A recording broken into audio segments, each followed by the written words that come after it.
everybody. Welcome to Mind Gap Podcast. I'm Doug. I'm Justin. And joining us this week, a return guest, one half of the Reviewniverse podcast and video game live stream extravaganza. A great person, a funny person, a kind person with a wonderful dog. Please welcome Steve Leishman. Hi, everybody. Oh. Are there children watching this? Sometimes. We had one on the last Saturday who tuned in, a 14-year-old, and joined our Discord and blew it up with lots of memes. Oh, great. Shout out to PP Man. I think that goes without saying. Yeah. Oh, this tracks, right? Yep. This all checks out. Did you know the 14-year-old? Nope. They just showed up to watch a little bit of Left 4 Dead 2. They hung out in the stream, and, they're pretty cool. Are they cool or, like, not a cool 14-year-old? I mean, they're 14-year-old. I mean, you get what you get. But, I mean, were they, like, racist and posting, like, not yet. Memes, or were they, like, funny? Neither. Okay. There were a few questionable ones. None that overtly dipped into... Did you just not understand them? There's definitely several I didn't understand. That's fair. And then, yeah, Jared goes, that tracks. It makes way more sense because people who weren't watching the stream were like, what the fuck is happening in our Discord right now? As all these things just, because he literally put every single meme that he had at his disposal, like at one time. And I was like, I go, dude, you don't have to do this all at once. He's like, too late. I'm like, obviously. Score one for PP Man. That's great. Score one. He's 14. Nice. He his screen name is PP Man 14, and he in one of his bios he had like a link to his YouTube, and I think I grabbed that information from there. Actually, I think he also told us he was 14. So I mean, I could tell you I'm 14. Yeah, and I would believe it. Yeah, I could put it in the Twitch chat too, just so it's in writing. There you go. Now it's legal. Yeah. Now it's official. The 1/4 could also be January 4th, or if you live anywhere else in the world, April 1st. That's right.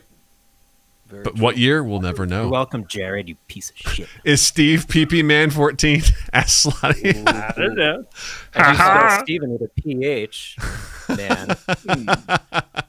I don't know how to spell P. Yeah, that's wild. A kid just came in and dropped. Jared wrote memes about I caught a gay. Yeah. Okay. No, we got a lot of those. Those were the things that we were seeing. Yeah, they were strange. So, PP Man April Fools.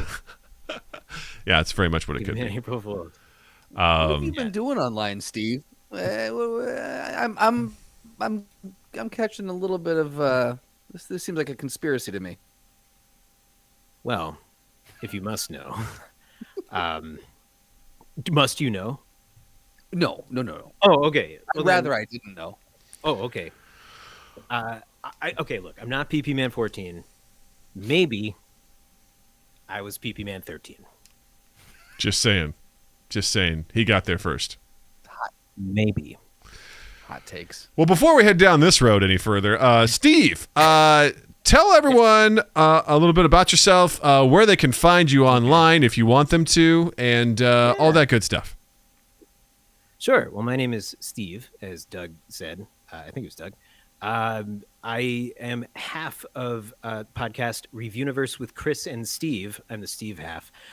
Chris is my buddy. He's traveling back from Thanksgiving still. Otherwise, he'd be here. Who knows? Maybe he'll even pop in the chat. I don't know. And then also we stream, not live, but we stream video games on our YouTube channel, the Streamviewniverse, also with Chris and Steve. I'm still the Steve part of that. Just search for it on YouTube. It's really, really fun. We play a lot of Binding of Isaac. We play a lot of co-op games. We're currently playing Operation Tango, which is super duper fun.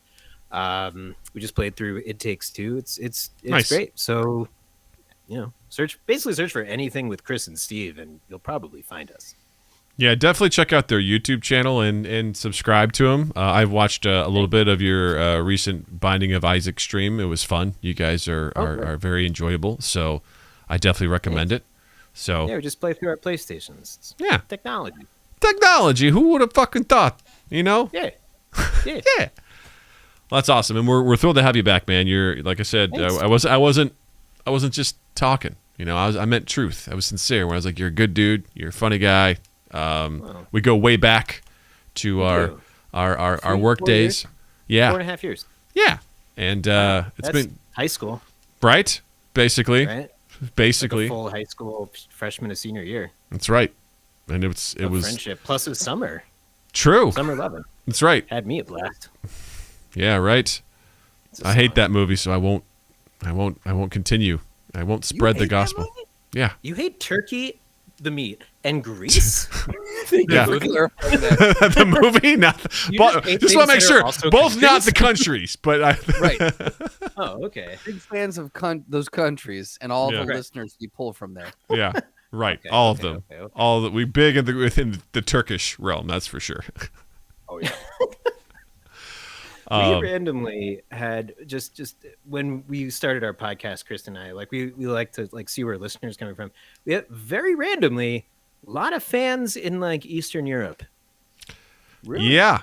We saw that too, Just remember, and I called bullshit on every single one of them. Was it Eastern? Where, Oh, yeah. Hacker. There was random ones that would pop up over in there like was one Uzbekistan country and that shit you like were- that. there was one country that popped up that you were like up in arms about. You're like, there's no way. There's no way. There's no Yeah. way people listen to us there. Yeah. Yeah, absolutely not. Yeah, we had for a while there. We were big in India for a hot not? second, and I was like, We legitimately "What?" were, yeah. We were getting like Yeah. 200 downloads. I'm like, "Why? There's My no app way is this great. translates." There was. My God, is great. there was Why a- not be international?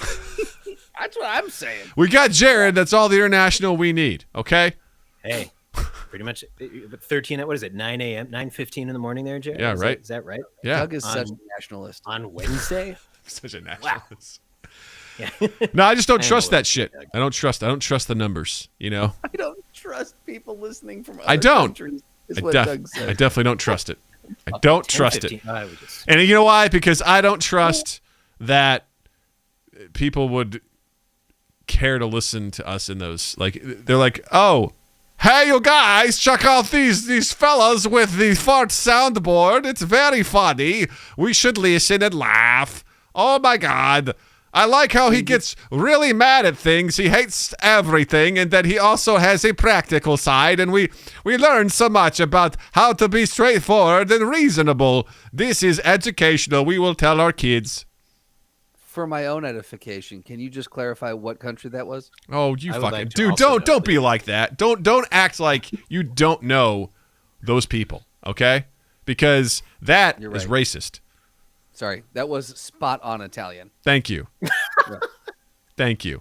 Finally, some recognition for my skills. Man. If that's not a clip, is I why don't know I'm what is, to be honest with you. Whew. So before we get started, let's go through a little bit of housekeeping. Oh, Why am I hearing my voice again? Is that coming out of you, Steve? That's what she said. I don't think so. That was weird. I don't hear it There now. you go. Are I think so. we Yeah, better? that's cool. Sorry, You all sorry. get to hear it twice because that's how important it is. It is. First things first. We are doing our goddamnedest to build our following on YouTube. We're doing our best. Humble brag. As of today of recording this, we have 110 subscribers. We crossed the 100 subscriber mark. It's very exciting. We're super Great. pumped. Congratulations. Thank you very much. We're diving into the YouTube Shorts world. We're getting some traction there with some of our stuff. So it would mean the world to us if you'd head over to YouTube, just search for Mind Gap Podcast. You'll find our channel. Subscribe. We post a lot of content. We live stream our content on YouTube, like both our stream nights when we stream a podcast and do our video game stream. We also put our YouTube Shorts on there. We post clips from the show. It'd mean the world to us if you would go subscribe. If you like a video, hit that like button. It feels gross saying that, but it's true. It really, smash that like button. dude. I never Hit that realized. bell to get notified. I never realized how important that shit is until you have something do, I don't know, moderately okay. And you're like, oh shit, people are liking this.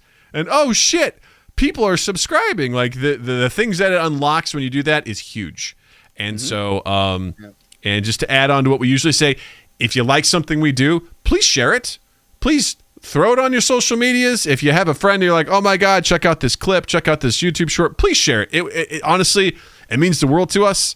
We're noodling around some things. We're going to talk about this as part of the podcast a little bit later. But if you can head over to YouTube, subscribe, and like whatever you do, spend some time over there, watch some stuff. It would mean the world to us. We'd really, really, really appreciate it. Also, yes, go ahead. I was just going to say, if it looked like I was distracted for the last 45 seconds or so, it's because I went to my other browser, opened a new tab, went to youtube.com, searched for Mind Gap Podcast, and on both of my Google accounts, smash that subscribe button. Yes! He did it while I was talking, which you could do too. Thank you, Steve. Yeah. Much You're love, welcome. my friend. I'm just trying to set a good example. Thank you. I am a guest in your place. Appreciate you, man. I appreciate you. You can also find us on Spotify, as well as any other place you find your podcast. But definitely, if you're a Spotify person, you can find us there. Please check that out. Also, if you'd like to join our community, our Discord community, our little club, head over to twitch.tv/mindgappodcast. Down in the About section, you'll find a little section that says Discord. Click on the banner that says Discord. Come join our family. You could be like PP Man 14 and just join and be a part of it. You could be like all the other folks we've slowly grabbed over the years that have just joined this wonderful community that we have. We'd love to have you. You can suggest things like Ask Practical Doug questions. You can suggest throwdowns. You can join the recipes area and show us like all the cool food that you're making. You can contribute to the fitness channel. If you want to start like you're looking to game, we've got people that are out there looking for groups, looking to play some games. People are so nice. They're so kind. Everyone's always looking to do something. Come join the community. We'd love to have you there. It'd be wonderful. So there you go. Check out our merch on redbubble.com. We've got our three logo or two. We got the classic Mind Gap logo. We've got the spray paint logo, and we've got the I Will Haunt Your Butt t-shirt still going strong. And it's not just t-shirts. Let me correct myself. These are hats. These are t-shirts. These are hoodies. These are stickers. These are travel mugs. These are tote bags. These are backpacks. These are so many things you could get. Pick yourselves up something nice. The holidays, they're right here. They're right around the corner. Get yourself something good. Be kind. Take care of yourself and take care of us. I mean, the world. Support us and support your body or your hands or whatever the hell you're covering up. Or don't cover up. Support garments too. Exactly. And last but not least, we do live stream every Tuesday at 8 p.m. Central for our podcast, and Saturdays at 8 p.m. Central, I host a video game live stream. It's a variety of stuff. Last weekend, I just for the holidays, I did a surprise stream on Friday. I did Left 4 Dead 2, playing the Last Man on Earth mutation, which was so much fun. It was scary, and it was a good time hanging out with everyone. This weekend, it's a big one, because we are headed back into the dungeon. Dungeons & Dragons, the fantasy board game adventure, starring the Dungeon Karens.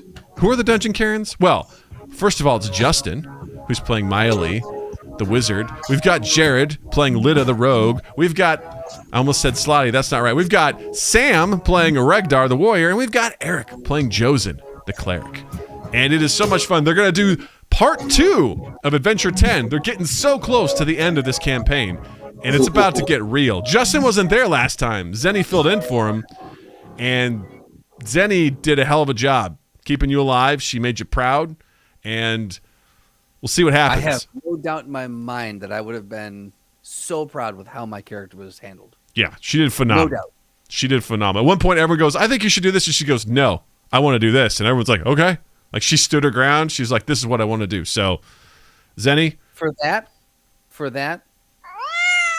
that's for you, Zenny. That's right. You deserve it. So, this Saturday, 8 p.m. Central, twitch.tv/mindgappodcast, or check us out also on YouTube as we live stream there as well.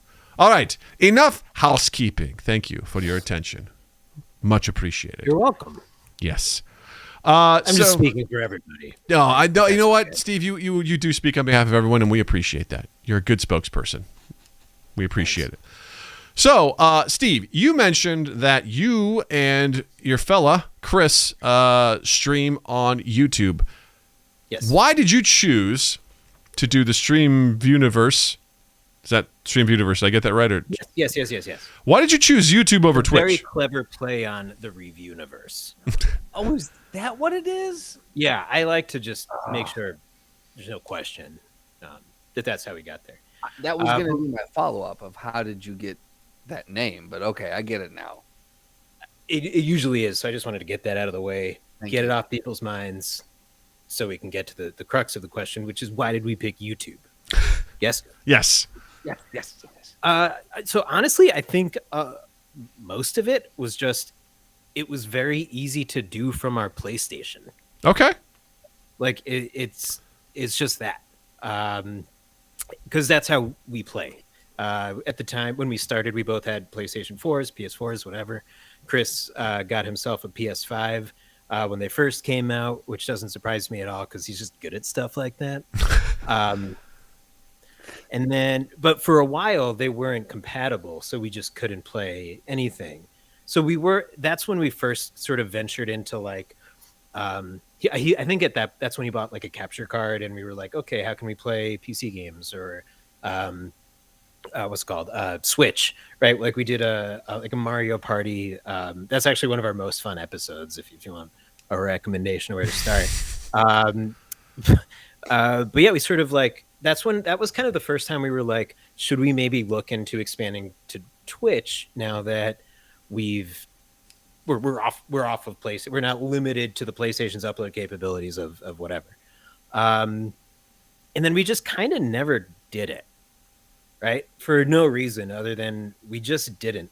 And then not long after, our PlayStation 4 and PlayStation 5 can now play together and do share play and all the good stuff that the two 4s could do. So we just got back into that and stayed on YouTube.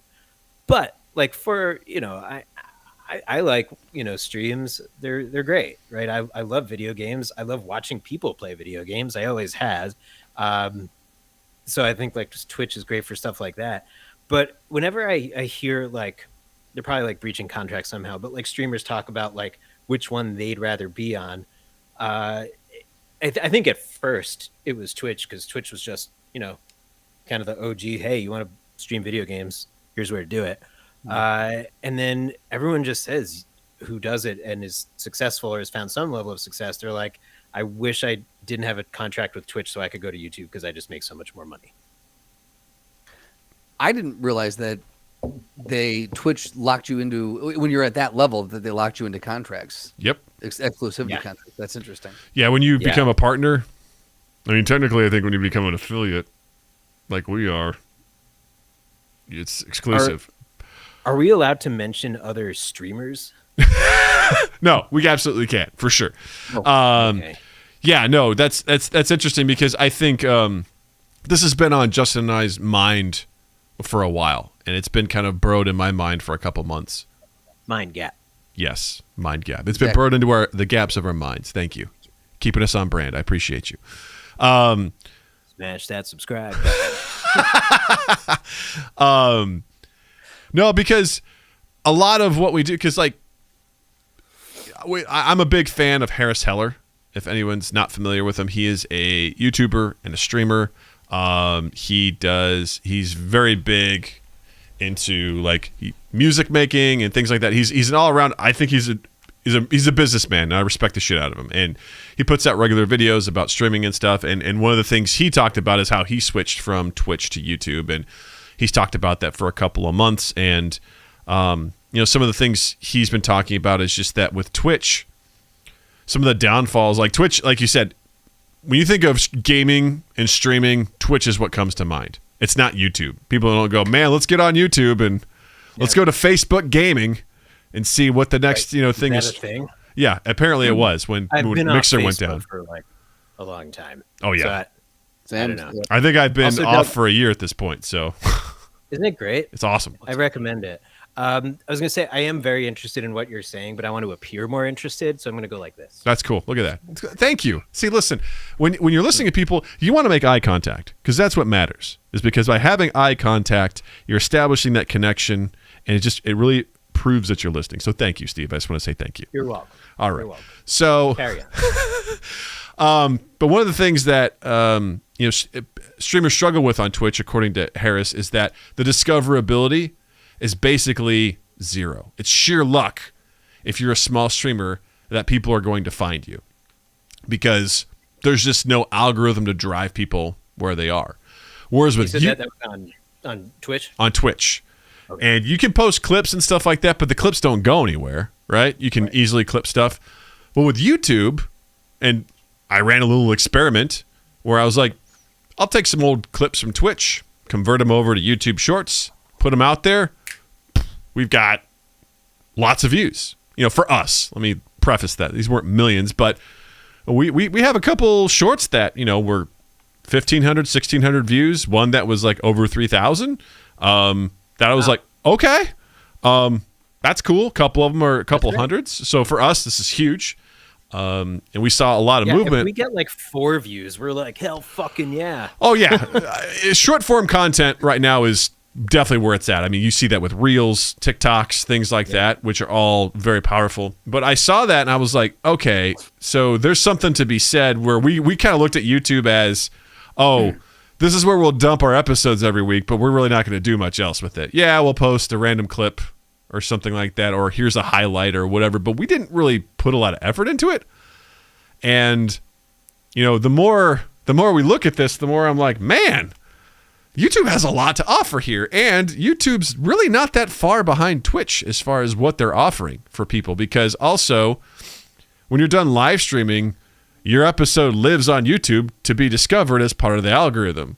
Whereas on Twitch, it's like, cool, how many people actually go back and look at the video on demand, or the VOD, as all the cool kids call it. I'm sure it exists to some degree, right? Like people will go back and be like, I didn't see the stream. Let me go back and watch it. So I don't know. Like there's just been, when I saw that you guys were on there, I'm like, oh, that's really cool. I actually just saw some random person I don't know on Twitter. They have like, I don't know, 100 followers, whatever. They say, I'm making the switch to YouTube. They're like, I'm going to start the grind over, but I think it's worth it. I'm starting to, you've seen a couple of high profile streamers like Tim the Tat Man has stopped Twitch and gone over to YouTube. Like there's starting to be, I think, this sort of drive. And also with Twitch hasn't made the best decisions lately with some things. Like they, supported a feature where if you want to boost one of your favorite streamers, you donate to Twitch to like a boost button to boost them up, as opposed to like, boosting the actual streamer. So you're like paying Twitch. You're asking your fans to pay Twitch to boost you up the ranks, and Twitch is just taking that money. It's really gross. And apparently a lot of people didn't want that either. It's almost like a new form of pay to play. Yeah. Like back in the 60s and 70s, how they would record companies would pay disc jockeys to play their people's albums. And so this is basically in the same way. You're like, hey, please donate to this company so they'll look kindly on me. Yeah. I feel like that is just absolutely gross. Yeah, it feels really gross. That's terrible. Yeah. So I don't know. Go ahead, Steve. Well, no, it's just like, I mean, I get you got to make money, sure, but I mean, Twitch is free, right? Like anyone can just. It's been a long time since I created an account. Sure. I don't fucking know, but okay, so it's like free to sign up for. So you have to find ways to make money, right? So like, and I guess it's just like, where is the line of like, it's okay for you to ask me that versus I don't like that you're asking me that, right? And it's just so like, to me, it's like, are you guys in trouble? Like that that you're doing this because like you used to be cool, right? Or at least that's the vibe we got.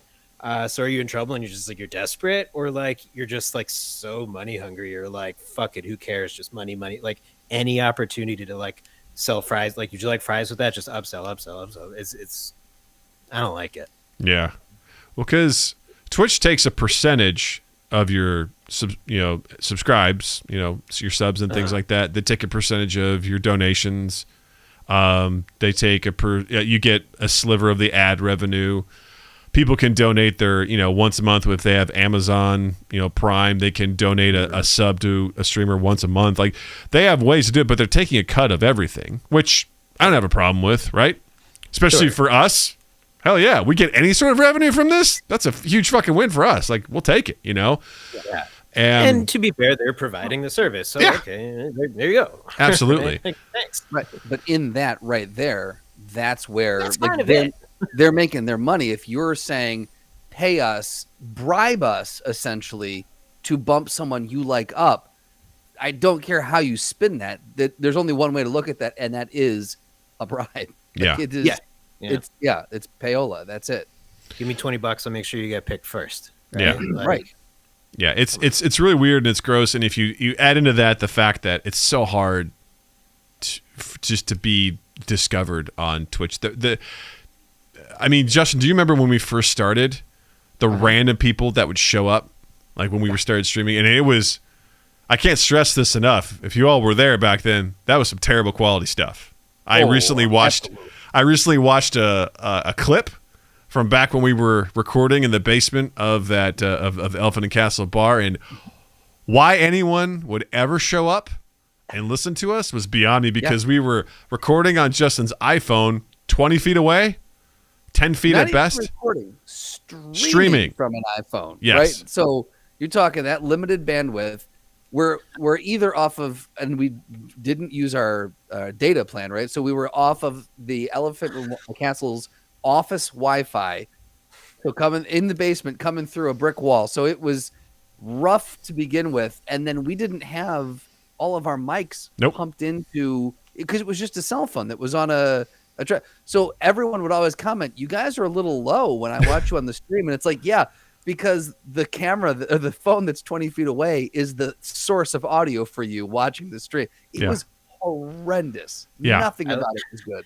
Yeah. I just like that you guys are using so much Wi-Fi that, like, you know, bartenders trying to settle up a tab, like swipe a credit card, and it just takes like 10 minutes for the MasterCard to go through. Then they like lose out on a tip because the guy's pissed that it took so long. Like, We got the special Wi-Fi. We got the good Wi-Fi there. So yeah. Oh, did you? Yeah. Justin had then. connections. I got us the hookup there. I got the Wi-Fi guy. 5.0, not the 2.5. That's right. I know the elephant at the castle. I got a Wi-Fi guy. Right?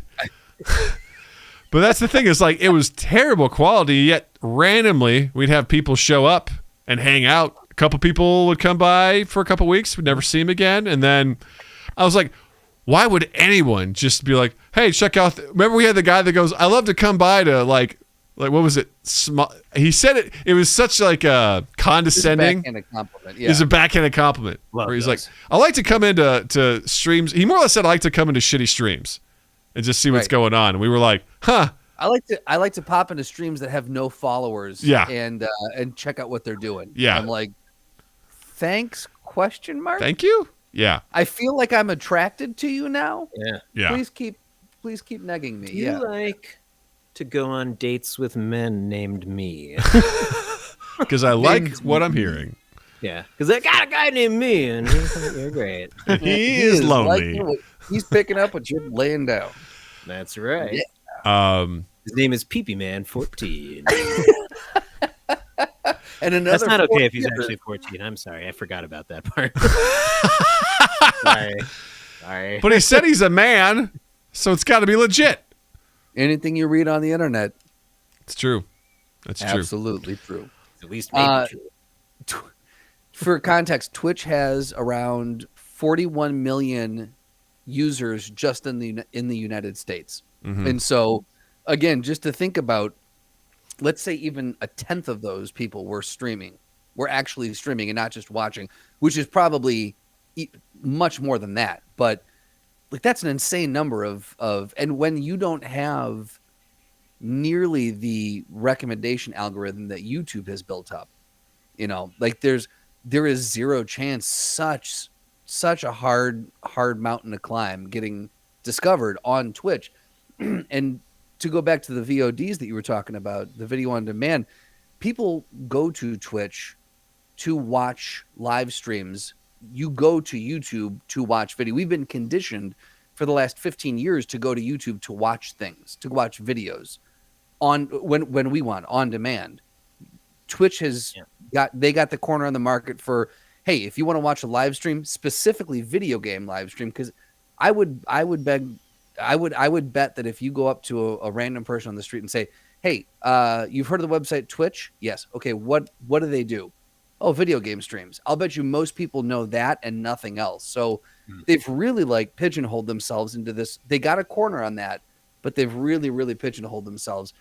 And YouTube is already such an established dominant player in the video streaming, in the video game online, and in the game of online videos. That's what I'm trying to say. If they just make a few tweaks, they're gonna bury Twitch. They will bury them. Yeah. And it makes sense why people are moving over there. Yeah. Well, because also if you think about it, if you're streaming on Twitch, you got to make a clip or you want to do different things. Where are people going to see it? They're going to see it on YouTube. So you got to take what you've already recorded, download it, slice it up, and dump it on YouTube. It's like, why don't I just live stream on YouTube and have all my stuff there? You know. And to that point, any streamer I know about, with the exception of a few from like the Games Done Quick things that I've been to and watched, with those aside, every streamer on Twitch I know about because of YouTube. Which is exactly what you're saying. Yes. But just I'm another one, right? And I have been like, oh, I should watch this person live. And then I do it like, a couple of times, and then I'm like, oh, okay, cool. Like it's kind of less fun because it's not edited, and I like you edited, right? Doug, even your guy Harris, you found him on YouTube first, didn't you? Yeah, that's the only thing. I've popped into his streams a couple of times, but it almost seems kind of like mayhem to me because it's a bunch of people asking him questions about his computer rig. It's like he does a great job interacting with his community, but I don't want to watch that live. I want him to give me his edited thoughts in a 10-minute video. It's all about the editing. Yeah. Yeah. Like I don't really enjoy watching that. Yeah. And that's no offense to anybody screaming. It's we're doing it. I mean, like it's not easy to do. It's just like if I liked you because I saw you a certain way in a certain art form, it's an adjustment to see you go another way. Yeah. Right. So and sometimes it's great and sometimes it's not. I will say what I like about Twitch is when I kind of first discovered it years ago. I'm the founder of Twitch, by the way. Oh, I covered that. There you are. Very happy to have you on for this topic. Yeah, good. Just great timing. Was it synergy, right? Yeah. The founder of Twitch streams on YouTube. Interesting. But kind of to that guy's point, who gave you the backhanded compliment, PP Man 15 was. Is like there is something kind of neat about being like, oh, I can sort by video game, right? Like I love Dark Souls, right? Like the Souls games, right? So like, and I love watching people who are good at Dark Souls be good at Dark Souls. But I'm kind of like, you know what? Let me watch this person who's got like 8 people watching right now. Boost them up a little bit. And you know what? Maybe they're really entertaining. Just nobody is watching them, right? Hidden gem. I don't know what I plan to get out of that, but like, you know. It's nice being able to like actually interact instead of being in like a Twitch stream with. I apologize. I know the person you're talking about. Sorry, Doug, but I felt like I should look at you for the apology. Thank you.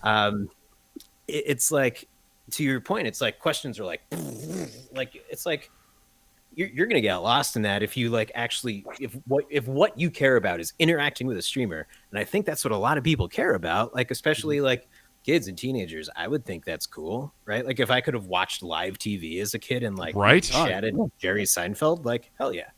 But it's like sometimes like the popular ones, it's like it's a little too much, right? So then YouTube, it's like, hey, I don't have to deal with that shit, and I can watch someone popular, and it's good. No, you're totally right. Justin and I have talked about that, like some of those popular streams where it's just nonstop. Like maddening. I love Critical Role, but I don't watch their streams partially because they start their stream at 9:00 on a Thursday, which I'm like, I'm not going to be up until 1 a.m. watching this shit. And also, it's like, why would I want to watch this live with the chat? That's just like they're like, come hang out in the chat. I'm like, no, I don't want to do that. That sounds like a nightmare. Like, why would I want to get nothing from this? Yeah. Yeah. And like the more popular you are, like the more like, you know, emojis and shit people are flashing. It's just like Seizure Town, man. Oh, when Critical Role, which is in Australia. when Critical Role, did their sort of like State of the Roll before they started their campaign 3, they released a pre-recorded video on their YouTube stream. Like they screened it on there, and all I saw was just nonstop subscribes. That's all it was. Just before they even started the video, and they were counting down. It's just subscribe, which coincidentally, they were the #1 payout, like highest paid channel on Twitch at almost $10 million. And when you see that and you're like, holy shit, that's what they got paid out, which makes you also realize what Twitch took out of that too. Like, what was their cut of that? And that's what they're banking on. Because I think in one of the things Harris Hello talked about was it's like 0.02% of streamers like make a living wage. Like, yeah, that's ridiculous. It's just it's something that, again, Jill and I were talking about this on the walk the other day. It's like, if Natalie was like, Dad, I want to be an influencer or a streamer or a YouTuber, I wouldn't shoot that down right away. I'd be like, well, let's talk. Let's get real about this. Do you know what that entails? Because Jill has a coworker whose son makes about $6,000 a month just doing, like, I forget what he does, but he's a YouTuber. He's like 12 or 13 years old. And this kid makes $6,000. Yeah. What? Yeah, he makes $6,000 a month. PP Man 12. It's PP Man 12. He's fucking killing it. Yeah, he to the point where his mom's like, he enjoys doing this. They put a little shed together in the backyard. That's his, like, YouTube shed. He goes back there. He makes his videos. It's like, I'm like, cool. Here's the thing, like, we're gonna do a college fund. How fucking awesome is that? Well, then we got into the whole debate of like, whose money is like, that? Ready. Like, is that his money? Do you save it? That's his money. That's my answer to that question. Right. I would be like, hey, if you want something new for you back for the computer. Yeah, right. It would probably be like, hey, if you're gonna, if you want something new for your YouTube videos or YouTube studio, it'll come out of those funds. But yeah, as far as I'm concerned, like, we'll tuck it away for you, and it's yours, and you can use that as you see fit, because you're the one that's earning this, and he's doing it all himself. I'm like, far be it for me to be like, cool, I'm going to be Twitch and take 40% of it or whatever. Right. Just, You're his manager, right? That point, right? Yeah. My question with that, and this is not, we're never going to have an answer for this, but I'll have an answer for it. Perfect. Steve Twitch, what is there any sort of child labor law? Like, because you have to be a certain age to work, right? And to earn. So technically, if you're earning $6,000 a month, it's a pretty decent job. Like, how old is that kid? He's 12. Yeah, he's between 12 and 14 years old. Like, how does that work? Are you old enough to claim those funds? Are you paying taxes on those? Probably state by state, I would think. I would think that the parents would probably have to collect it for the sake of taxes, because this kid is under their their ward. Exactly. The parents are his guardians, so he's not going to have his own fucking checking account and stuff like that where that's going to come out of. It's got to go to someone else's or whatever. Like, it's got to be the check account has to be opened by like whatever. Like, the parents will be supervising that, so to a certain degree they would have to be involved. But as far as like Britney Spears. Exactly, conservatorship, exactly. But as far as like child labor laws, I don't think that's. You're absolutely right in that a child is doing some sort of work and being compensated, but I don't think this is the same as a kid working in a mine at the age of 13. And the child labor laws is that was just the only way to say it that I knew how. But I'm talking about more on the side of a kid is working at 14. I guess it's no different than a child actor, though. Exactly, because it's entertainment, right? So yeah, I guess there's got it. So maybe, you know what? I walk back my question. Well, I'm interested in this now because you made me think of I forget, Doug, you might know this because you got a kid around this age. Is it Ryan's World? Oh, right. Yeah. Well, didn't that start on YouTube? Yeah. It's like a Nickelodeon show that it's about streaming. So he just reviewed toys as a kid. Yeah. Yeah. Like it's like clearly the kid, I mean, I don't know anything about the family. do I. About this. But when you said like child labor, it's kind of like, well, there's some kids. It's like they probably just like they're kids and they're funny and they like being in front of the camera and the parents are like, yeah, let's fucking make a bunch of money. But then there probably is like some parent who has a cute kid who doesn't want to be on camera, but they're like making them do it anyway. So like, is that legal? Like, or is that like? I feel like that's because it's like if you're making money with your kid, I don't know. For me, does the kid want to do it? That's always what it comes down to. That's no different than sports. That's fair. Like if they're into it and they want to do it, and that's what I would, going back to the thing is like, if Natalie's like, this is what I want to do, I'm like, all right, let's lay it all on the table. What's this going to take? Right. Is there a chance that you could just explode right out of the gate? Sure. That possibility's there. But let's also face the reality of that there is a sea of content. We basically have our own television station right now. Right. And we are broadcasting to the world. That's such a cool way to think about it. Right? Who would have thought, if you would have told me 20 years ago, hey, Doug, basically everyone's going to have the ability to have their own live television station that anyone can watch at any time. It's like, GP. What? WPPMN 14. But weather on the 14th. Never comes. Nope, never does. Yeah. Memes. But if you just basically laying it down like, if you want to do this, I will support the shit out of you. Absolutely. As long as you're being safe. You're not like, hey, this is where I live, and that sort of stuff. But if you want to create content, you want to do that, I'm all for it. That's cool. Just know that this could be a grind. Like this is something that, you got to do. And maybe you'll find success. That's great. I'm all for it. But it's no different to me than someone who watches an NFL receiver catch that amazing catch in the end zone and do a touchdown dance. Someone goes, I want to be an NFL player. It's like, you don't realize the work that man went into to just A, get to the NFL, and B, to be successful. It's insane. Right. And it's I didn't even do that well at punt, pass, and kick. Right. So I'm just saying, I don't think it's an apples to apples comparison with that, but it's kind of in the same vein of you're going to have to put in some work for this. You're probably going to have to understand, and if it probably won't go well right away, right? You're going to put out that video, you're going to sit there and be like, nobody's watching it. It's like, yeah, we streamed to nobody for the longest time. Like for a long time. We made a podcast to nobody for a really long time. So just hope you really want to do it. Right. I hope you're doing it for the right reasons. Those would be my two pieces of advice. I was going to say, I mean, like, we don't have a ton of listeners on the Streamviewniverse with Chris and Steve. Nice. Subscribe.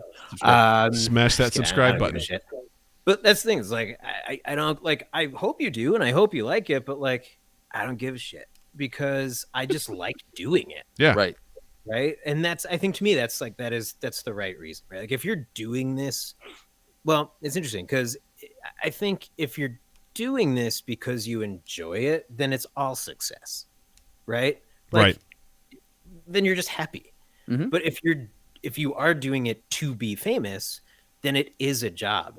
Right. Yep. Like, but I think it's like, it's a job, like it's not going to be too long if they don't exist already that like part of a social media manager or the branch of the social media team, which didn't exist like 15 years ago. Mm-hmm.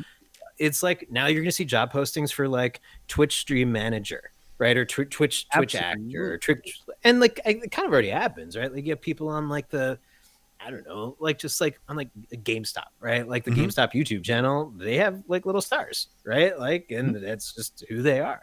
This is a job that just didn't exist previously. So I think to your point, Doug, like, yeah, maybe NFL's like maybe a little more extreme, but I don't think this is too much different now than being like, I want to be a super successful accountant. Yeah. No, you're right. Because I'm going to do 10 taxes at once. No, I think it's what I find fascinating about Twitch too is that, yeah, it's primarily games, but you find so much else on there. Like the amazing amount of artists that are on there just drawing. Like there was a guy I didn't know for a long time that was a thing. Right. I thought to Justin's point that it's just video games. Right. I remember I was on a stream and they rated this guy. He had 300 people watching him draw anime characters. and they were really good too. He's just I'm like, holy shit. Right. There's musicians that are on there. There's this guy who's really great. His name's Danger Drums, and he works with a C2 person we really like on Twitch, and he produces music, but he also does his own stream where he just fucking plays the drums. People will put in requests for music. He turns on the song, he plays the drums to it. It's awesome. I love it. He's got an amazing setup. You've got people that are like, cool, I'm going to do some visual effects. Watch me as I do After Effects. Watch me as I do PowerPoint. Watch me as PowerPoint, Photoshop, all that sort of stuff. PowerPoint. You got people in hot tubs and licking, microphones for ASMR and things like that. There's something for everyone. I think it's primarily games, but you get the idea that you're absolutely right, Steve, in that this is something that I think, like most things, originally, like when they first come out, people like when the NFL was first birthed, people were like, players didn't make a living wage. No. Players had to work jobs to then go and play football. And same thing with this. Like when people realize, oh my God, I think some of the lowest paid streamers in that top 10 were, I think, $1 million, or maybe at least several $100,000. Like they were making in a year. They are the extreme. They are the outliers. But you can make a living doing this, but there's also a lot of people that are like, this is also a fucking grind. It is a job. Yeah. The people that are out there 5 days a week, 6 days a week, streaming for 4 or 5 hours a day, you better fucking love playing games. Doug, I'm sorry to interrupt. Are you talking about that Twitch leak or the leak of like the Twitch payments? Yes. So I decided, I watched that video you sent me. I'm not sure who that guy was. I liked him. That's Harris Howell. Oh, okay. Oh, Alpha Gamer. Yes. Okay, cool channel. Nice. Seems like a nice dude. If you're watching, but I don't know, maybe Doug just started sweating. Watching. He's like, by the way, no one's going to discover you, Mind Gap, so I'm not watching. So, because that's how the algorithm doesn't work, Well, because you're on Twitch. Yeah. But completely lost my train of thought. You're talking about... No, that's my fault. Of the Twitch payouts. Yes. Oh, yeah, thanks. So in that, that embedded in that video is how I found out about that article. So I decided to look up the top 100 people. And I'll say a couple things about this. Number one, surprised not to see Mind Gap podcast. You and me both, brother. Which tells me that you're probably like 101, like just below the league. Maybe. Don't forget your pal Steve at Christmas. Never. Two is sorry, my dog's drinking water very loudly, if you can hear that. It's okay. Two is I looked through like 3 times to be sure. And of those 100 names, I recognized one of them. Yeah. Yeah. And who did you recognize? I don't even know who this person is. Ninja. Oh, yeah. And I only recognized it because I heard the guy talk about it in the video, the Alpha Gamer. When he told, I was like, oh, yeah, I remember hearing about that. Right. And that, so in the 100 names, like I said, I looked at it a couple times. It was the only one I recognized. And I was like, that's so amazing and weird that, like, here's 100 people who are making, it was like about $800,000 were the bottom of the list. The top of the list was like 10 million. Mm-hmm. There's like a weird discrepancy between like 3 and 4. It dropped from like 8 million to like 3 million. Yeah, it was like a huge jump. Still a ton of money. And like, to me, it's like every industry has its celebrities, right? Mm-hmm. Like I love video games. I love watching people play video games. I didn't know who a single one of those people are, mm-hmm. which would possibly make 100 out of 100 of those people pretty upset. Right? Yeah. Like maybe, I don't know, unless they're not, maybe they don't give a shit. But like, well, no, they probably don't give a shit because they're making fucking $800,000. But like, that's still got to chip you a little bit, right? Like if Tom Cruise walks into a fucking movie theater, right, and nobody pays attention to him, like that's gonna hurt his feelings. Think what you want about Tom Cruise. That's gonna hurt his feelings. It's very true. Yeah. So I don't know. I just thought that was so weird. I was just like, wow, like this is such a huge thing. Like, and cool. There's numbers and data, and this is cool. Like, cool behind the scenes stuff into something I'm kind of into, I thought I'd recognize 3 to 5 names on a list. Mm-hmm. One, and I've never even seen them play games. Yeah. Couldn't point them out in a crowd. Yeah. I think that just goes to show, like, again, like, as popular as it is, it's still very, very much considered a niche thing. It's not your mainstream blockbuster, you know, Tom Cruise level recognizability. It's still very niche down, but in that world, yeah, these guys are, the guys and gals are behemoths in this world. They are the ones that people come to this platform really to watch. Yeah. The thing about the 0.02 or whatever, 0.02% of streamers make a living wage. The reason I said that's a shame is kind of what we've been touching on is it. I don't think that number needs to be 100. Like 100% of streamers make a living wage, because there are some absolute garbage streamers out there, and there are people that will approach this. One of them is not Mind Gap Podcast, and another one is not the Streamviewniverse. Steve, I'm sorry to interrupt you. I just needed to make sure everybody in our stream chat knew that. Thank you. That is not referring to anyone currently on this podcast. Chris is not particularly funny, my partner, but my half is good. I'm just kidding. Sorry. But no, I think, because again, there are, like you said, there are people who will approach this as just, oh, I just want to be famous. I'm just going to do this. And they don't understand that it is a grind. There's work behind it. It's a job. But I think that there are enough people who are, and I would say like us and like the Reviewniverse, the Streamviewniverse, there are enough people who are taking it seriously and putting time and effort into it that I think should be able to make, again, I don't think we are at the level of where we should be making $800,000, but it would be great disagree. if we were making like $1,000 a month or something like even not even a living wage, but enough to really start seeing some returns for the amount of work you're putting in. So that's where I think that 0.02% number is that's tough. That's real hard. You know, but then that goes actors, back. Even if you go to the acting, like the more mainstream thing, you've got your elite actors, but there are a ton of actors underneath who are making a living wage. They're making it, you know, and they're not rich and famous, but they're sustaining themselves either via commercial work or short films or independent films, theater work, extra work. Like they're in the industry doing their thing, and they're able to live.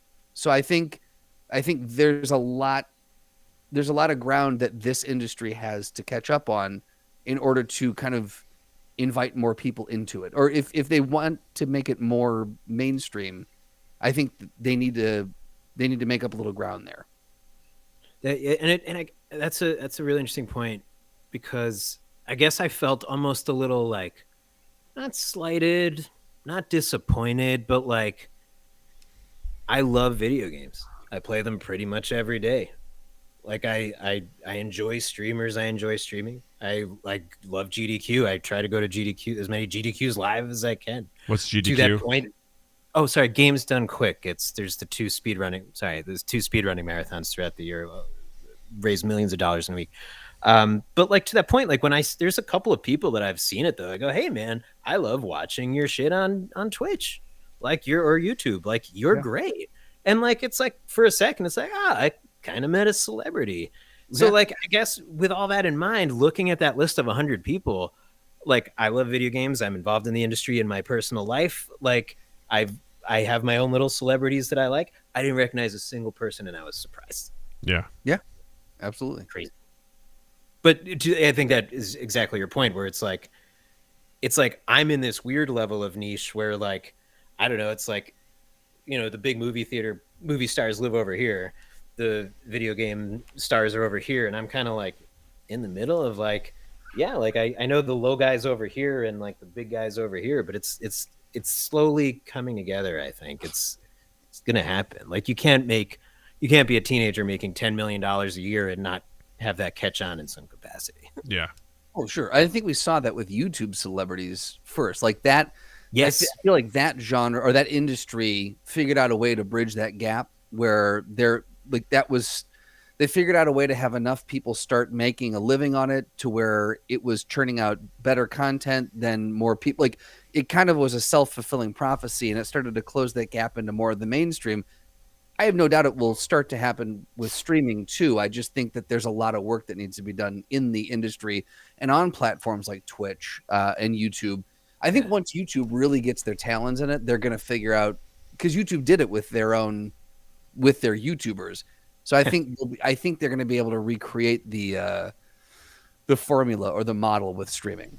Well, because I mean, here's the other thing, right? You were talking about it before. It's like, it's not that Twitch doesn't know what it is, and it's not that people don't know what Twitch is, but it is also both of those things, right? Because like, I'm like, oh, Twitch is like, yeah, we're the #1 video game stream, blah, blah, blah. Like, that's what we promote. So then why are you surprised when I don't know that I can watch someone crochet, right?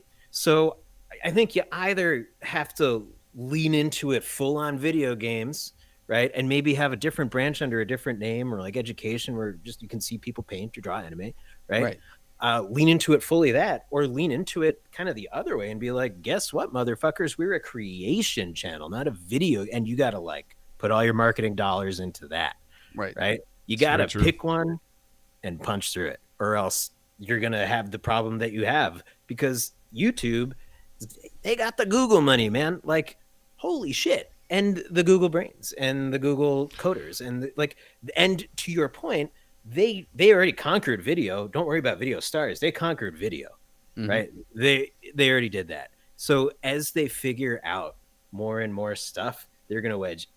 Twitch won't be around in 5 years if they don't get their shit together. That's true. I will say that right now. Something to keep in mind too is that Twitch is owned by Amazon, but that doesn't necessarily give them unlimited power. Oh, right. Because but like Google was their Google Facebook thing didn't work, right? Yeah. That went under. True. You know, like, exactly, because that's the thing, is at the end of the day, like Harris Heller has talked about before, is that, you know, Google or Amazon owns them, but Amazon isn't just going to fund them indefinitely. They want to see a return on their investment. So if they can't compete, then, you know, that's the way it will go. I want to say like kind of one more thing before we kind of wrap up this topic, which is I am thankful to Twitch to sort of opening up the gates to allow people to do what they want. Because if I was thinking to kind of like refocus, like you said, Steve, like what it is that Twitch does, I would love to see some sort of ad campaign that shows, sure, you may know us as the gaming community. It shows someone playing games, but did you know that we also have chefs on the channel, and it shows a chef cooking stuff I didn't know for that their audience? Right. Do you know we have artists, and he shows people drawing, musicians, the band's playing. It's like Twitch is your creative community. What it's like channel? Etsy with video, right? It's like what channel are you going to create today? Like that should be like their slogan or something like that, or like that. You know, or it's just because the thing that's special about streaming, you just rebranded Twitch, is the ability to communicate with the people on live. Like you said, if you had the opportunity to go back in time and during a show or production, you could just type hi, and they said, "What's up, Doug?" You lose your mind. Motherfucking Ross was on Twitch, right? TRL. Yeah. Oh my God. Yes. I mean, just that. I've told the story before, but I'll tell it again. Like, you know, one of the producers on one of my favorite podcasts, Your Mom's House podcast, he hops on Twitch from time to time and just does coding or just whatever, just chats. And I hopped in there. I was like, you know, hey man, like I'm a big fan, or I dropped him a sub, and he was like, MindGap Podcast, how's it going, man? Do you really have a podcast, or is that just your name? He's like, if you do, I hope your podcast is going well, man. I appreciate that. And I was like, thanks, man. I'm like, all right, I'm out for tonight. He's like, hey man, have a good night. Like just having that response back from someone that I admire, like it's incredible to have someone just be like, hey, I see you. Thanks for stopping by. It means the world. And the fact that Twitch has created that, I think is phenomenal. The amount of people that can hop in there and just do this, and hopefully they all have the same outlook, maybe not the same goal, maybe the outlook of I want to do this because I want to do this. Mm-hmm. And in doing so, they go and they play games, and maybe they have, like, we have a small community. I love our community. I love everyone that hangs out with us and whatever. It's the fucking best. A couple times a week I get to, you know, hang out with some really great people and meet new people at the same time. It's the fucking best thing in the world, and I'm thankful to Twitch for that. However, for the sake of longevity, I mean, as Harris Heller said, like, the novelty of streaming is wearing off. So what's the next phase of that going to look like? And because what comes with just wide open creativity, when you open the floodgates, like Justin, you mentioned too, you're going to get a lot of shit. And that's okay. That's fine. Like, when you break down those barriers, you're not going to have a refined product all the time. And that's okay. But if everyone's expecting to just hop on and get something out of this and make a living wage, it's like, well, you also need to make sure, what are you offering that no one else is? Because anyone could load up a video game and play it, right? Mm-hmm. Does it matter if you're good? Does it matter if you're good at the game? No. Are you entertaining? That's the thing. There's Shirley, what's her face? The grandma who plays Skyrim. There you go. Yeah. Have you seen this? I've heard about it. I've never seen it, and I would watch it. Amazing. Yeah. And she like calls up people her grandchildren, like her virtual grandchildren. Like, you're making her day. Right. Like, that's great. And to your point, I want to back you up here. I'm not knocking Twitch. I'm being a little tough love, because I care. Exactly. But to the other point is, YouTube can survive without streaming because it has for 15 since 2004. Right. Yeah. Twitch cannot survive without streaming because that's what it is. Yes. So figure it out. Yeah. Mm-hmm. The end. And that's it. And that's been Steve, everybody. Steve Twitch. Yeah. I have a broken elevator that's just me falling off my stool. There you go. I hurt my back. I'm getting old. Oh, my God. Well, I guess we're kind of running late here. So, Justin, maybe we should just go into I think we have a question from our audience here. You got the questions, we got the answers. All you do is ask. Practical, practical, practical, practical, practical, practical, practical. Ask Practical Doug. That is a good soundboard. That is a great soundboard. Yeah, Justin. What button do you press when you do that? Is that like called something? Does it look a certain way? Is it like the shape of a 4-leaf clover? You know, like think about those toys that like toddlers try to, get the things through. It just like lights up. All it is just like a big Simon on my thing. I just smash the button.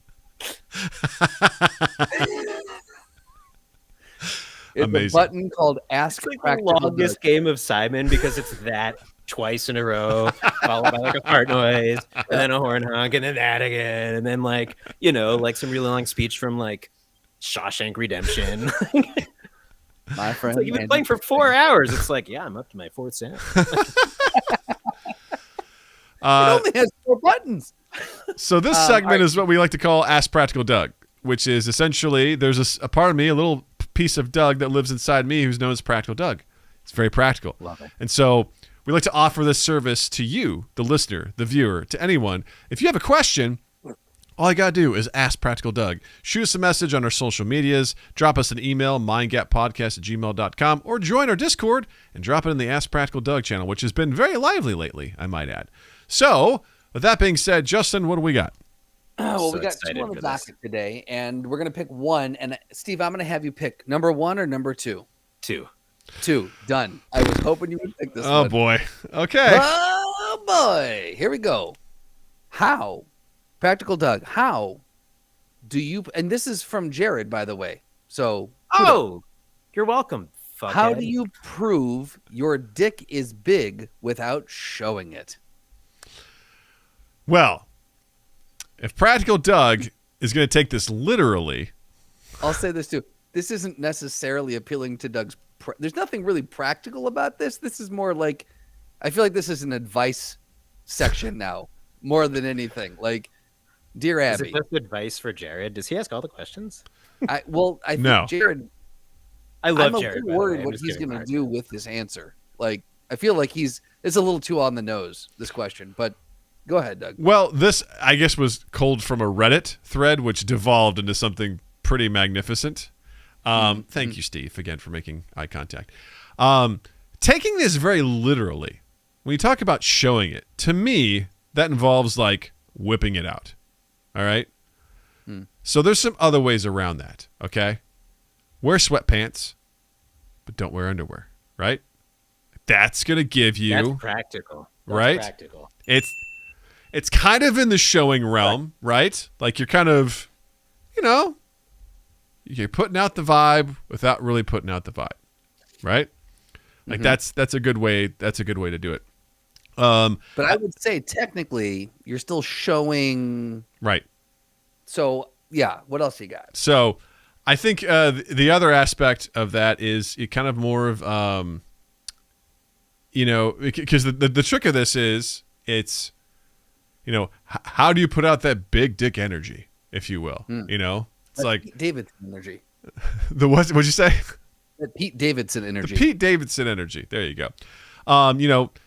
Put on your best lumberjack shirt, grow a beard, and go cut down a tree.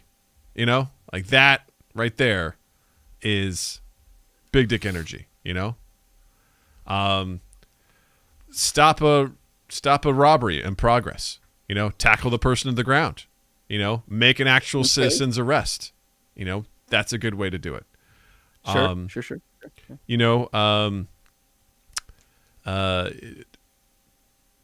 I was going to a dark place there. We're not going to go there. Here's one.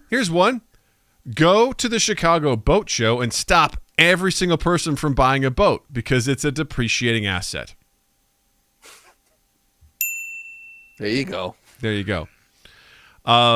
Yeah, I mean, here's the thing. I'll say I can see this is a tough one for Practical Doug. It is, especially when you go into the subjective realm of it, right? Because what is big? What is big? Beyond a Tom Hanks movie, right? Beyond Tom Hanks. Beyond a Tom Hanks dick. Yeah. Oh, I'm sorry. No, go ahead. I was going to ask, can we not do both questions? We've never done that before. I don't know. There was so much enthusiasm for 2. It kind of makes me want to know what 1 is. Justin, Doug, do you feel like you've sufficiently answered this question? I feel like the only thing I'm going to say is that this is tough for Practical Doug because of the limitations. The limitations of not being able to show it like directly, because that's the most practical thing, right? Why you can, and it'll help you get off Twitch. Exactly, right?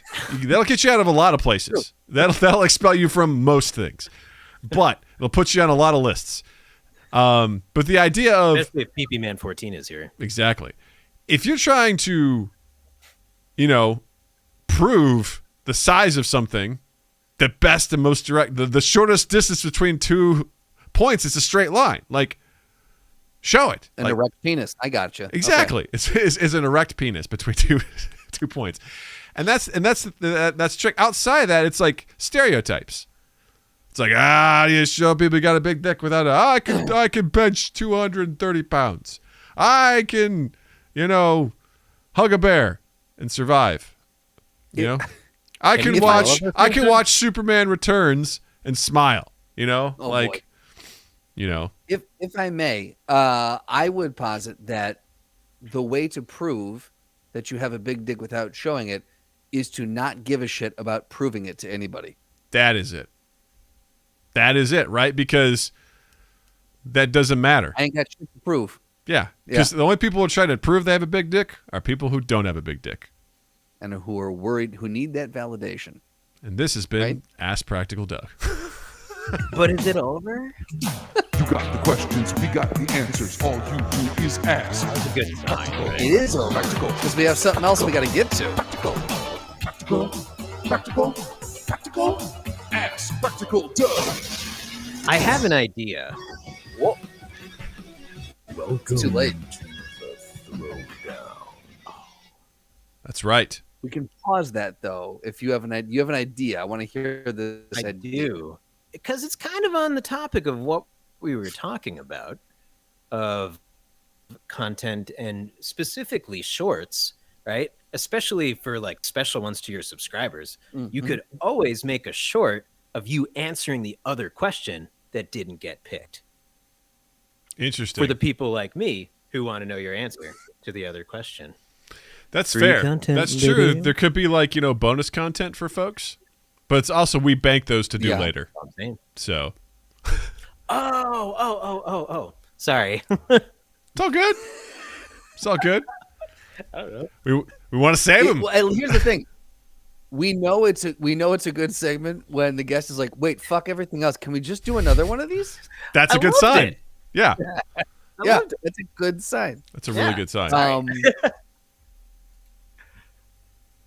All right. So Doug, this week's what you got? throwdown is the Babadook versus the Thing. So I'll be totally honest. So this is how we do the throwdowns now, Steve. Okay.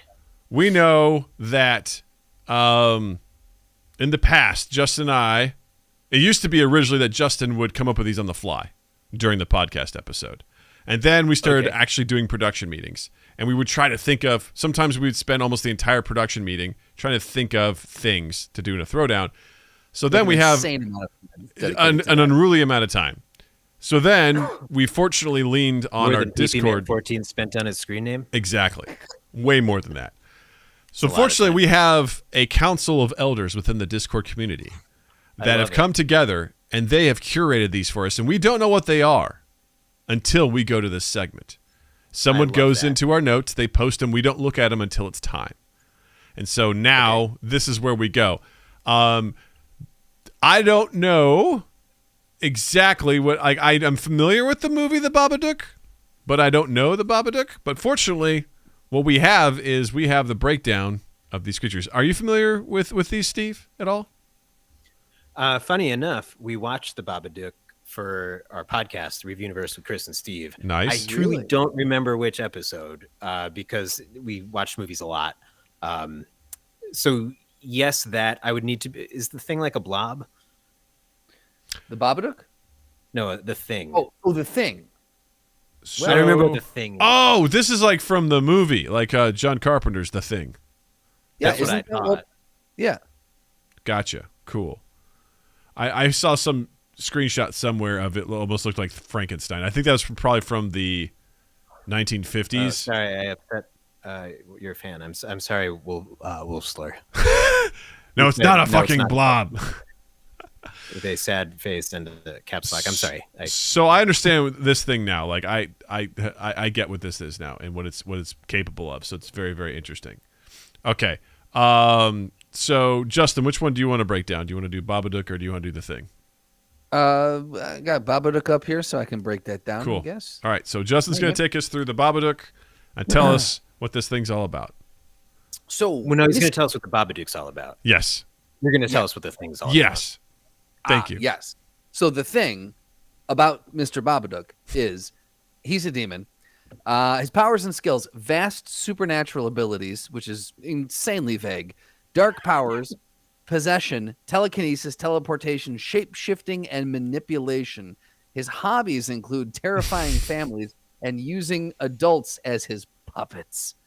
He's got a goal to torment and harm anyone who refuses to believe in him. That's So interesting. he is essentially the anti-Tinkerbell. Yes. No, Tonkerbell. no. They're the same. Actually, I think Tinkerbell might be Babadook because they both need people to believe in them.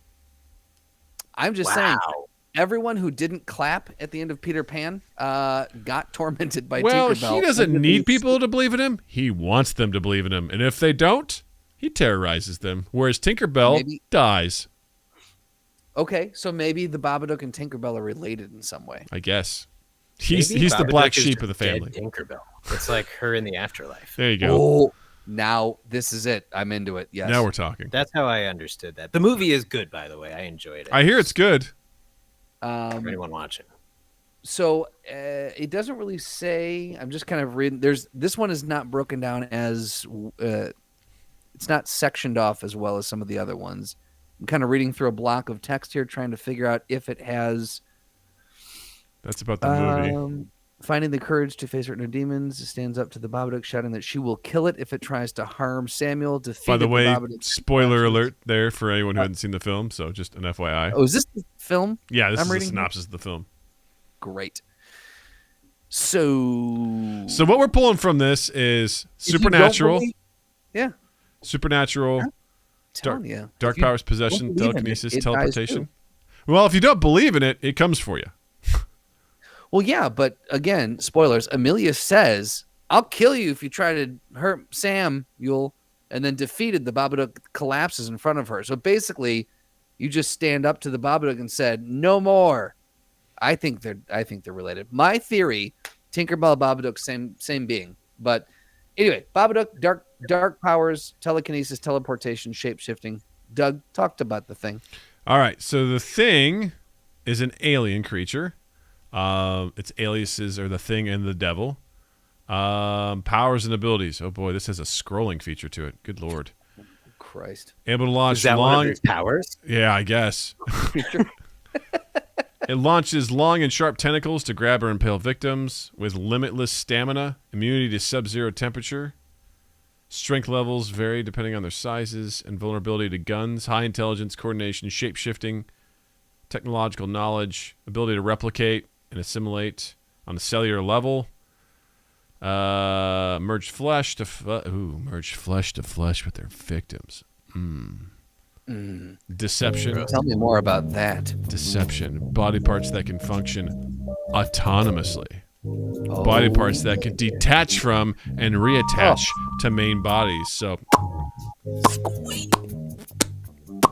Wow. yeah. There's so much happening right now. There's a lot happening. Its hobby, causing paranoia among potential victims. I love that that's its hobby. I was going to say it's got hobbies. Right? So it's got hobbies anymore. Right. So its goals are to survive and repopulate. It wants to conquer the planet Earth. Yeah, that's about it. Its crimes: mass murder, animal cruelty, sabotage, stalking, attempted omnicide, and forcible assimilation. So it's a parasitic Homicide is when multi-being. you eat meat and vegetables also, right? Yes, absolutely. So this is interesting because this is an alien creature, right? I think what's interesting is both the Babadook and the Thing prey on humans. The Babadook, preys on their disbelief.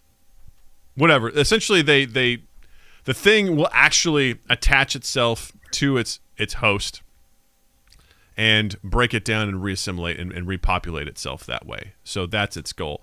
So the question is, if something that's supernatural were to attack it, how would it respond? And so something that's like a demon attacking an alien creature, I would kind of have to give the advantage to the demon, right?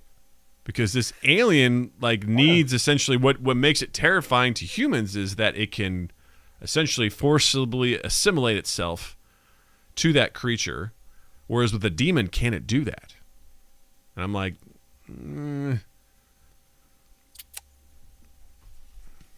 Steve, what do you think? You want to know my... I want you to break this down for me, Steve. Tell me what's up. Well, here's the thing. And if it's been a minute since I've seen the movie, but did you say the what's it called? The Babadook doesn't exist if you don't believe in it, right? No, it tries to punish, it tries to torment and harm anyone who refuses to believe in him. Okay, so then all you have to do is believe in him and you're fine. Whereas the Thing's going to kill you regardless. Mm-hmm. If the question is who's going to win a fight, is that the question? Yeah, between the Babadook and the Thing. It's the Thing, I think. And I think because the Thing, I don't know if it can believe in things, but if it happens to jump into me and I don't believe in the Babadook's coming after me, then it's going to jump out of me and just mess him up because he just sounds stronger.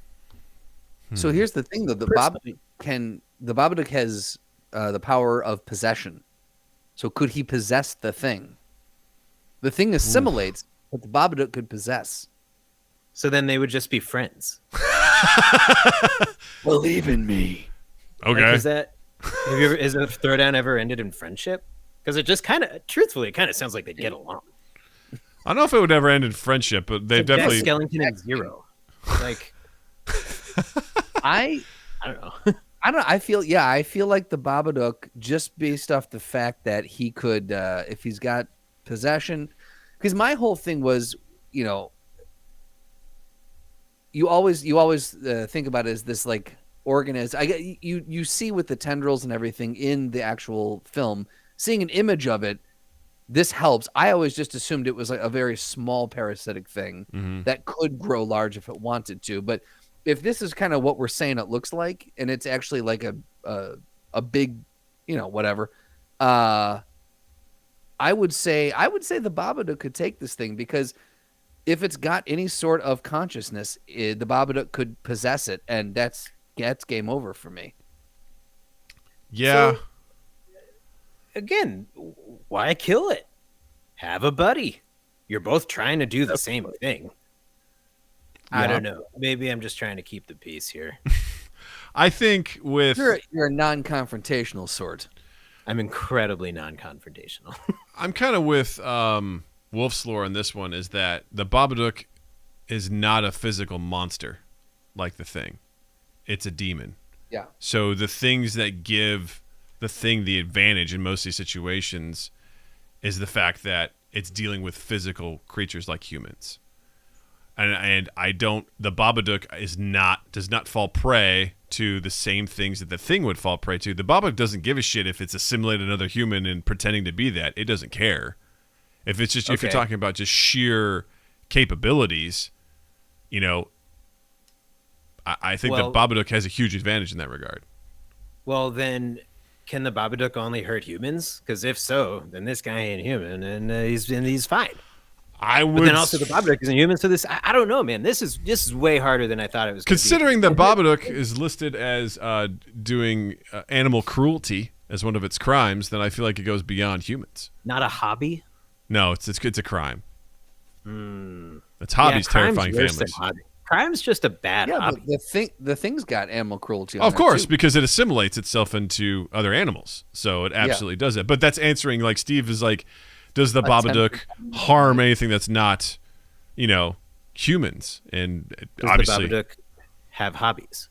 I mean, its hobbies maybe his hobby is volunteering at a soup kitchen. Like, according to this, it's terrifying families using adults as his puppets. So, families in need. Well, I'll say this too. Terrifying. If you go with the film, which I've never seen, and Steve, you can back this up. And again, spoilers for anyone who hasn't seen it but wants to. It's only when Amelia stops being scared and comes to terms with her husband's death that the Babadook loses its powers over her. So again, if it seems as though if you're not scared of it, if you stand up to it, it loses its powers. So that being said, does the Thing feel fear? Or is it just rage, anger, and the determination to push forward? The Thing definitely has a drive to survive. Which I think implies fear. Agreed, right? Like, because it doesn't like fire, because that's what the heat, it reacts strongly to fire and heat during the movie. That's how they can tell whether or not something is a thing, because they take a blood sample, and the hypothesis one of the characters has is that if it's in every cell of an organism, then it should try to defend itself if it tries to get harmed. And when they put a hot piece of wire into it, the blood reacts. Crazy. So that shows you that it does feel some sort of pain. I kind of want to see this now. Dude, The Thing is one of the best movies. Like, even to this day, it still holds up. It's fucked. It came out in 1982. It's one of my favorite movies of all time. It's incredible. I'm into it. It sounds good. It's wonderful. So in that regard, I do believe there's a sense of fear, and I think because the Babadook has the ability to, it's a demon. It's not necessarily. I feel like it doesn't play to the mortal realms of things. I think it has a severe advantage over the Thing, and I think it would be able to overcome it. I think in the long run, it's a weird matchup. Are just aliens from a different planet. That is from a different plane of existence. That's a great way to put it. You know? Yeah. This is also great. I love this thread. Yes, it's very good. I love it. So where are we? I'm on the Babadook. Justin's like, someone just say what you are. I vote Babadook. I got lost in trying to catch up on the chat, and it's no one really seems to have a solid one side or the other here. My You're favorite thinking one is when Jared says we should have done the Thing versus the Thing, and Slotty goes, "What the fuck does that solve?"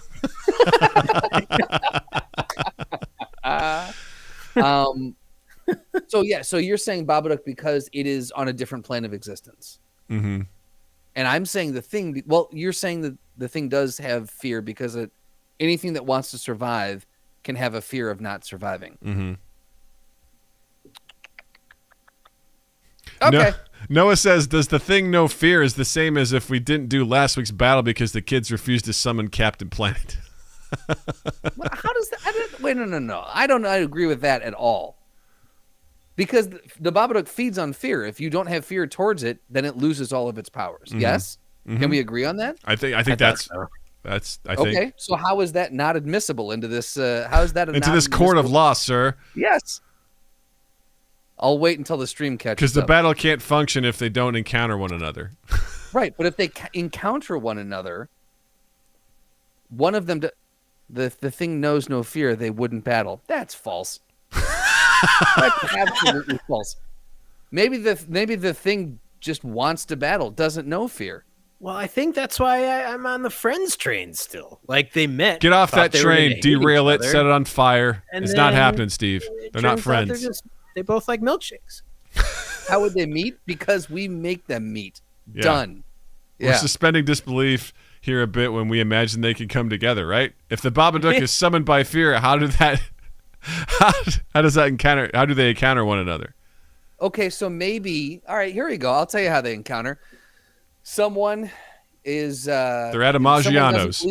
Someone doesn't believe in the Babadook, or they're afraid of him, so he's summoned, and at the same time, the Thing is going to assimilate, is making its way to assimilate with that individual. That individual then gets yanked out or snapped out of existence by Thanos, who's all the way on the other side of the universe, and that just leaves the Babadook and the Thing in the same room. That's how they're together, and now they have to fight. Mm-hmm. And now the Thing is just angry that his assimilation partner's gone.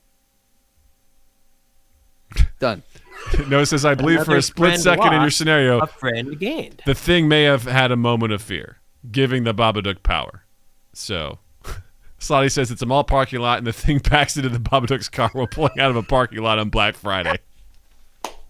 I fucking love our chat. You guys are the goddamn best. I'm sticking with a Babadook. Instead of different playing into existence, I will. I think I'll give it as well. Yeah. Steve, where are you? You're on the friendship train, aren't you? You know what? You guys have talked me into it with the demon thing. I gotta go Babadook. Peer pressure. I would have loved it if you guys talked me into it. The Thing. Have you listened? That was a lot of fun. Holy my shit. God. That was way more complicated than I thought it would be. Like, That was way great. more. I don't know who picked that. I don't know who these elders are, but good But job. they don't fuck around, man. They We don't don't fuck know who around. they are either. They operate in shadows. Yes, they're part of the I Shadow hope that's Council. true. Yeah. And they also manufacture soundboard Simons. To fund Wait a themselves. second. Noah, I thought you were arguing for the Babadook. I'm so confused right now. Now he goes, I think that the Thing should win. Well, it's been decided. Thank you for your contribution, sir. The elders are a bunch of wankers in cloaks.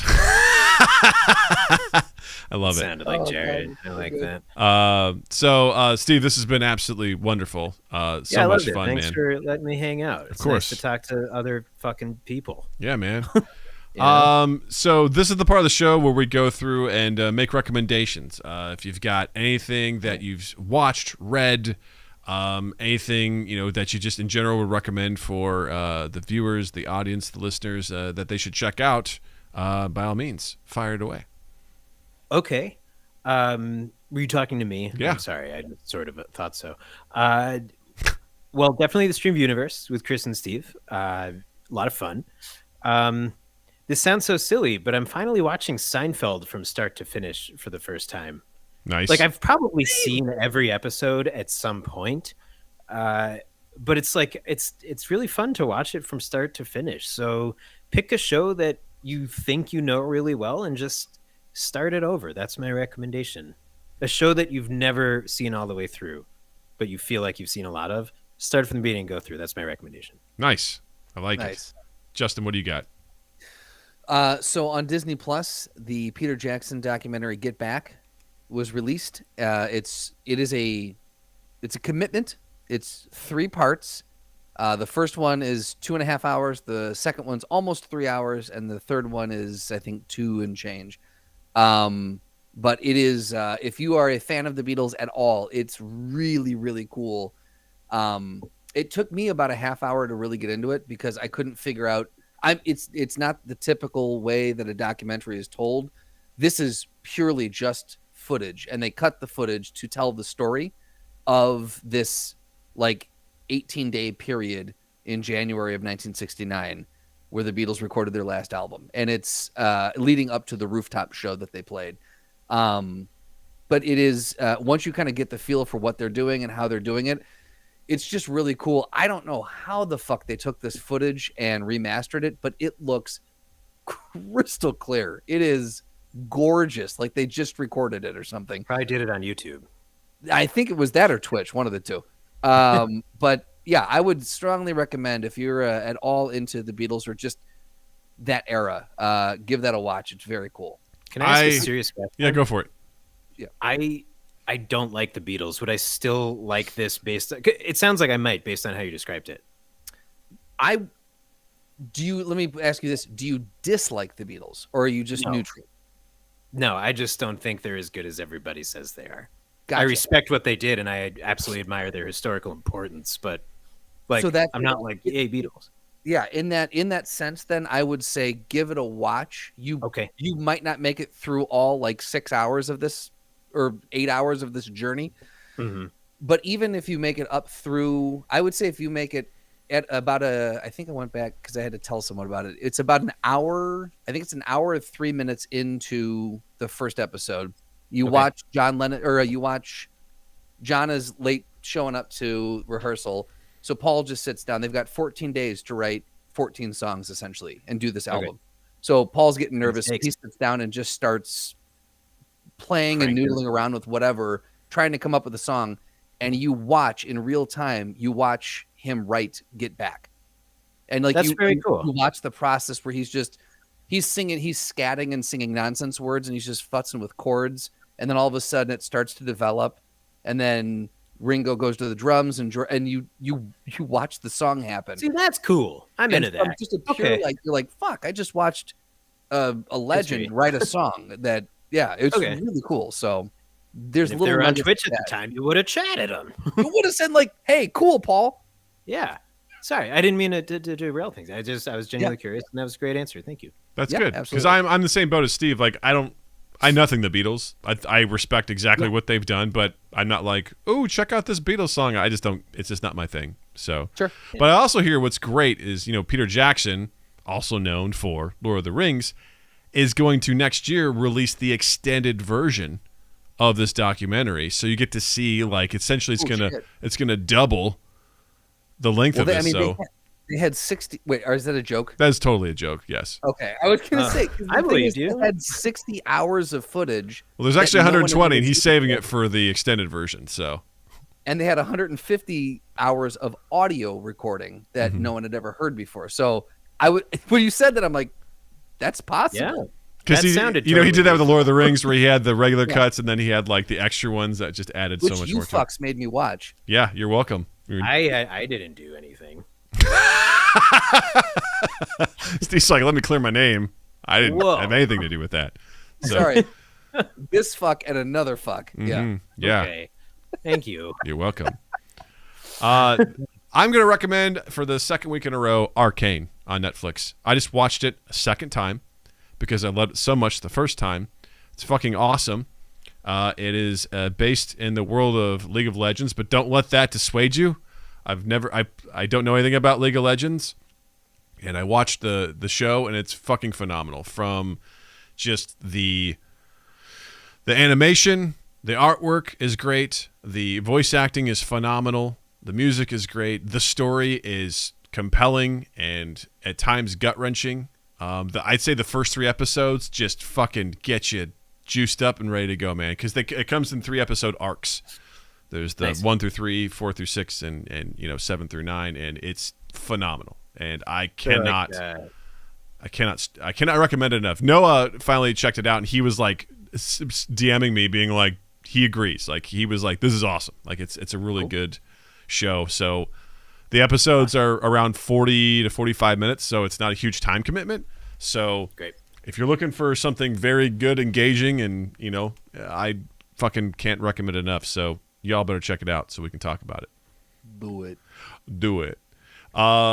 Steve, before we also start wrapping up, once again, tell everyone where they can find you. Where should they look for you? Where should they smash you and tingle you? Well. So if you want to listen to the podcast, full disclosure, we haven't recorded anything new in a while just because there's a bit of a pandemic. You can catch us on Spotify, any of iTunes, any of those places.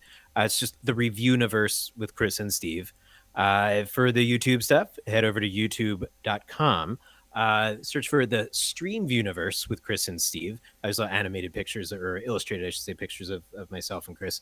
And that's where. That's awesome. Very cool. Any social medias they should follow or anything like that? Sorry. Yeah, I'm not on Facebook. Instagram, I'm Steve-O. It's the same as you see in the Slack chat. I'll put it in there. Twitter there. Also, that's it. Awesome. Very good. You can also check Mind Gap on all of our social medias at Mind Gap Podcast. Please head over to YouTube, subscribe, follow, all that good stuff. Turn on the notification bell. We'd really appreciate that. We live stream both on Twitch and YouTube. It's twitch.tv/MindGapPodcast. We do live streams of the podcast on Tuesdays at 8 p.m. Central, and we do video game streams on Saturdays at 8 p.m. Central. So please come check us out in all those locations, and be sure to check out Justin online as well. On Instagram and Twitter at Justin_Michael, spelled Mikel. It's the fun way of spelling it. And while you're in the online realm, Spotify, all the places, YouTube, what Doug just said and what we've been preaching forever. Share us around, do all those good things, and then tuistaith.com/mindgap, and then keep an eye on all of Tui Staith's stuff. Yes. So once again, Steve, thanks so much for taking the time to hang out with us. It's always good to have you around, and we look forward to having you back soon. Thank you, Doug. Thank you, Justin. You're welcome, Steve. Thank you, Planet Earth. And with that, I'll say, Justin, thank you. Douglas, thank you. Twitch and YouTube, thank you. Listeners, thank you. And you all have a dandy fucking week.